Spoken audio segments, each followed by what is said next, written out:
Good afternoon. Welcome to Thinking is Contagious. Going to talk a little bit about the investigations into the election, the election fraud that the Trump campaign is alleging.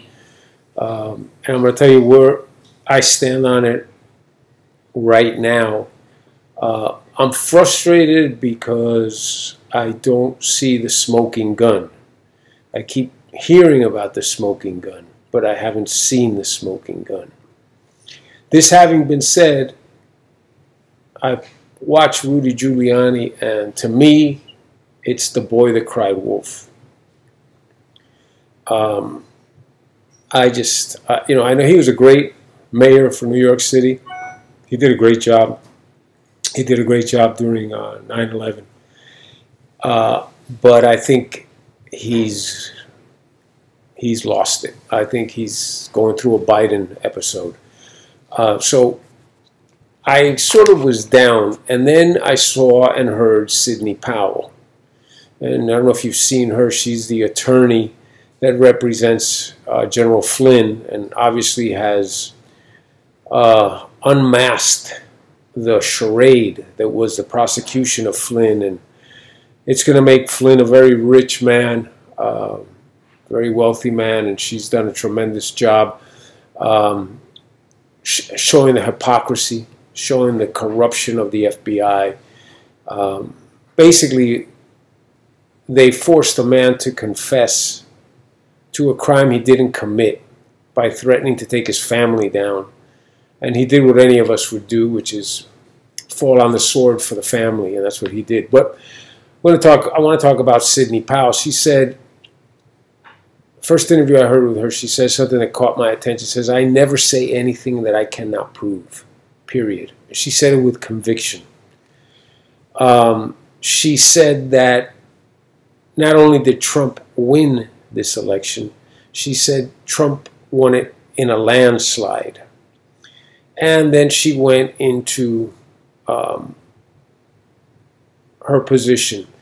And it started with the Dominion software, the machines, and the fact that these machines, and this software was created for the Venezuelan elections, the corrupt elections that Hugo Chavez won no matter what.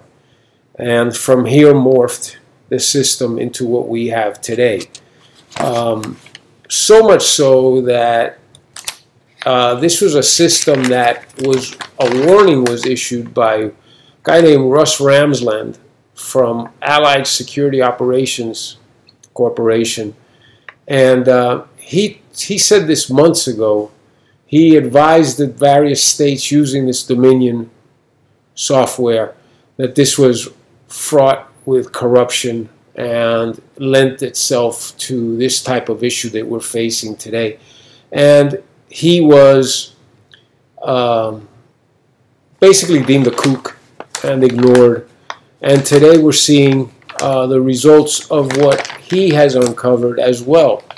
And I'm going to go back to Ms. Powell, but I did want to say that within the Ramsland situation, he says that he has been investigating Michigan today, now for Trump, the last week.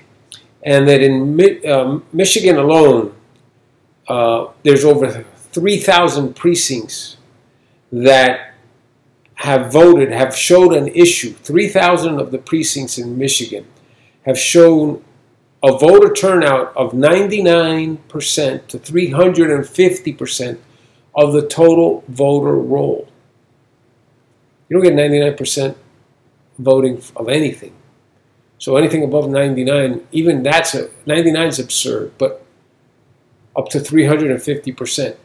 That should trigger some questions.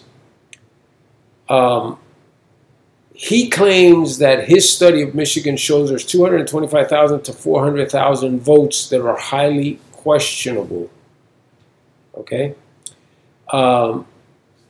This falls within the narrative, very much so, of what Ms. Powell was saying and what is saying at this point. She's saying that there's staggering evidence. Now, again, I want to see that evidence, but she's saying there's staggering evidence of this election fraud and that it's coming. She said that, and this is something that I corroborated with someone I know from Venezuela who was there during the Chavez debacles and subsequent Maduro and was involved with the media, and said that a telltale sign of the corruption on the voting over there, the fraud, was when the voting was shut down and it was explained that there was some technical glitch or something. That's when the votes are imported for the candidate du jour, the candidate of choice.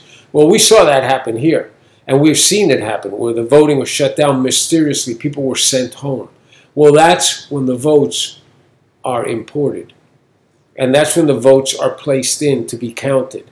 And she points to that shutdown as a most egregious situation. She points this as having staggering evidence. And my favorite line is, she says that the evidence she's about to show, she will release the Kraken. And that's what I want to say. Let's release the Kraken.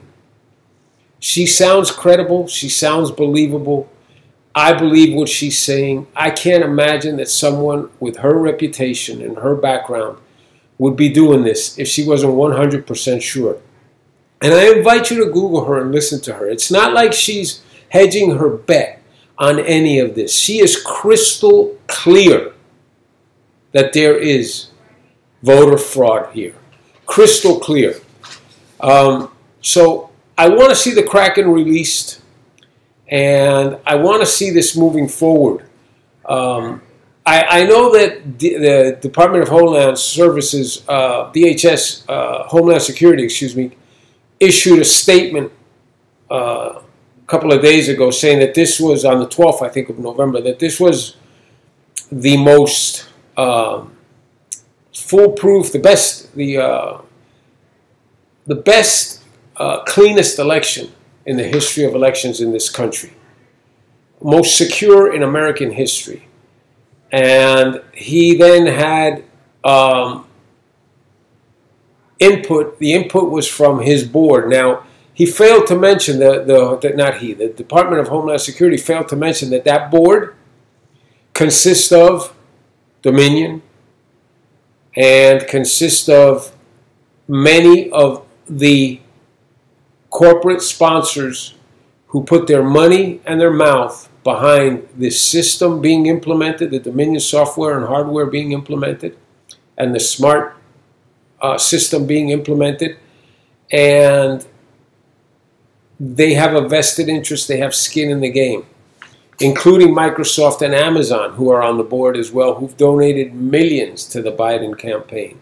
So you think there might be a disclosure when you say this is the securest election in the history of all elections, that everything that you're basing this on is input from people with a vested interest? This would require a disclosure anywhere. That disclosure was no part of this representation. And I think that the position that Ms. Powell has taken, the claims that Russ Ramsland has made on his investigation in Michigan, I think you've seen in Nevada, absolute.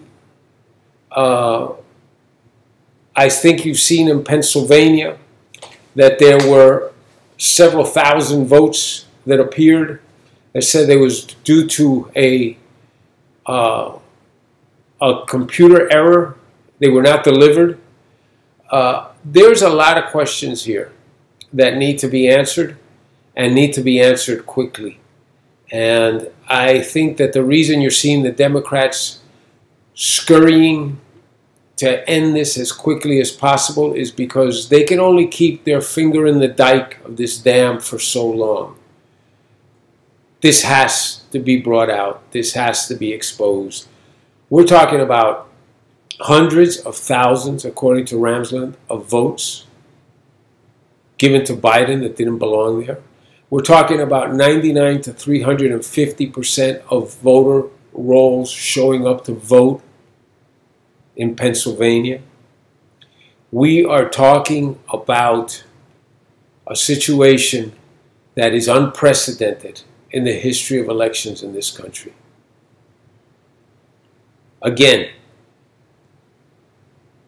back of my head, a couple of things. It will be a debacle for this country if this is true.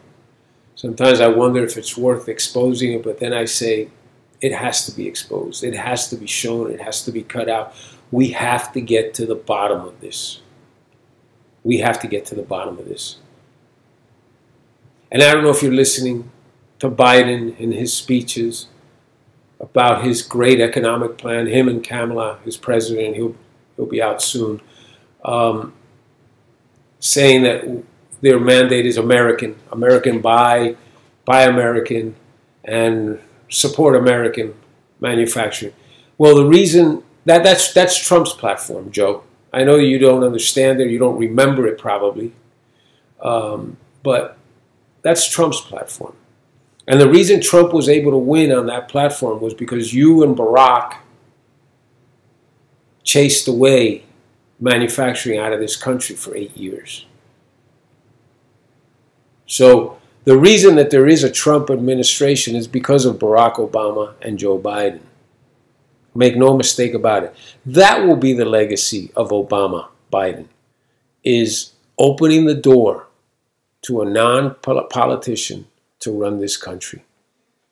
That's what they will be remembered for. There's a lot going on here. Today, I don't know if you saw the hearings with Twitter CEO and Facebook, Zuckerberg. I don't know if you saw it, but Dorsey with Twitter, Zuckerberg with Facebook. Basically, Dorsey admitted that he censored the Biden story. Twitter censored the Biden story with absolutely no proof that it should be censored. Not basically, he did admit it. They admitted that 99% of Twitter employees are progressive left-leaning. Facebook admitted that 95% are progressive left-leaning. Let me ask you, these are the same people that are calling for diversity in the boardrooms. These are the same people that are calling for an accurate representation of our population in their workforce. These are the same people that are clamoring for adequate representation in all labor forces as to what the population is made of. So why can we not then, if this is the mandate that corporate America stands behind, then we stand behind this mandate. You got to get 50% or 48 or whatever number you want to get, the equivalent of 73 million Americans who voted, pretty close to 48, whatever it is, percent of the total turnout.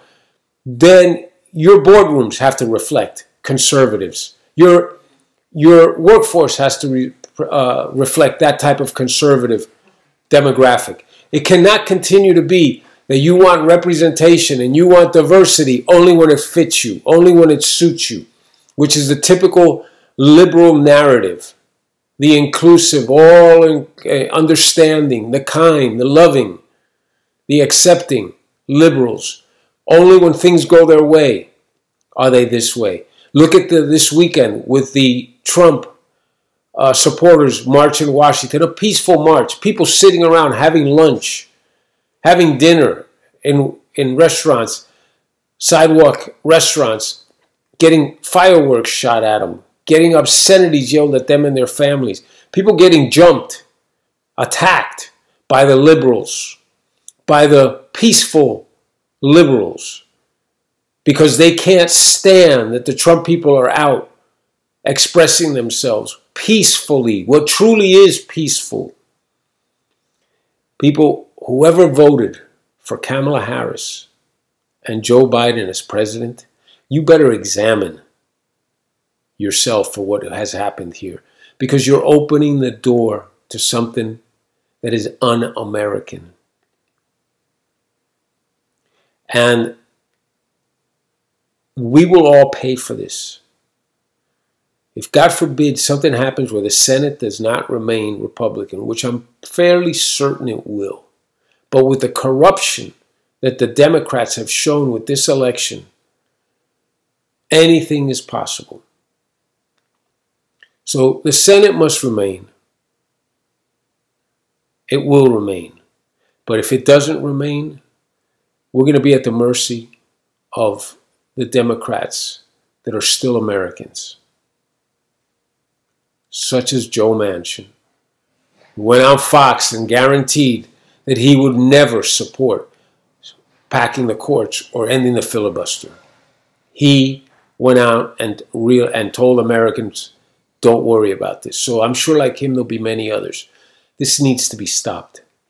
This needs to be addressed, and we need to find out if there's a malignancy, which is voter fraud, and if so, it needs to be cut out. Share this, send this around, please. Make sure that enough people hear this. Good night.